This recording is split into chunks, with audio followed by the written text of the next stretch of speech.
अगस्त की ठंडी रात थी। लखनऊ के Ram Manohar Lohia national law university का हॉस्टल शांत था। हॉस्टल की गलियों में हल्की फुसफुसाहट थी, पर अचानक एक कमरा सुर्खियों में आ गया। अनिका रस्तोगी, 19 साल की एलएलबी थर्ड ईयर की छात्रा, उस कमरे के अंदर थी।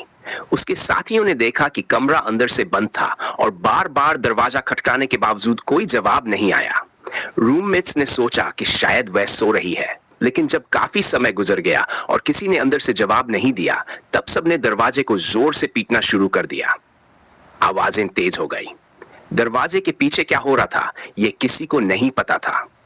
अनिका, जो कि एनआईए के आईजी की बेटी थी, अब एक अनसुलझी पहेली बन चुकी थी।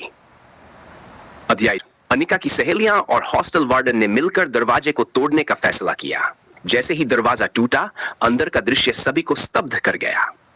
अनिका फर्श पर पड़ी थी, बेहोश, बिल्कुल बेजान, लेकिन उसकी धड़कनें चल रही थीं।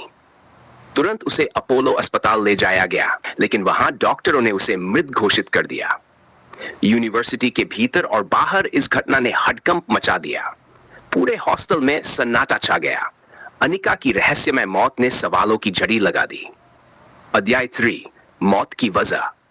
डॉक्टरों ने कहा कि अनिका की मौत कार्डियो अरेस्ट से हुई, लेकिन अनिका के साथियों और परिवार को यह बात हजम नहीं हो रही थी।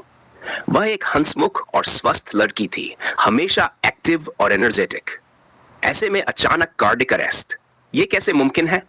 पोस्टमार्टम रिपोर्ट का इंतजार किया जा रहा था, लेकिन यूनिवर्सिटी में लोग अलग अलग अटकलें लगा रहे थे।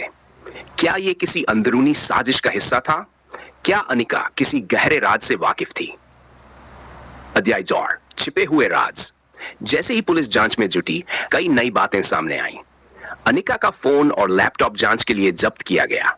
उसमें कई अनसुलझे ईमेल और चैट्स थे जो इशारा कर रहे थे कि शायद अनिका कुछ ऐसा जान चुकी थी जो उसकी जान के लिए खतरा बन सकता था। क्या वह किसी गहरे षड्यंत्र का हिस्सा बन चुकी थी, या फिर कोई और उसकी जान का दुश्मन था? अध्याय 5, अंतहीन सवाल। पोस्टमार्टम रिपोर्ट आने में देर हो रही थी और इस बीच पुलिस को और सुराग नहीं मिल रहे थे। हर कोई सवालों में डूबा था। क्या अनिका की मौत वाकई कार्डियो अरेस्ट थी, या उसके पीछे कोई साजिश छिपी हुई थी? एक होनहार छात्रा जो सबकी चहेती थी, उसकी मौत कैसे हो सकती है बिना किसी स्पष्ट कारण के? अंत। सस्पेंस अभी भी बरकरार, जांच जारी थी, लेकिन अनिका की मौत ने एक सस्पेंस छोड़ दिया था जिसे अभी तक कोई सुलझा नहीं पाया था। उसकी मौत अब भी एक अनसुलझी पहेली थी और हर कोई ये जानने के लिए बेचैन था कि हॉस्टल के उस बंद दरवाजे के पीछे आखिर उस रात क्या हुआ था।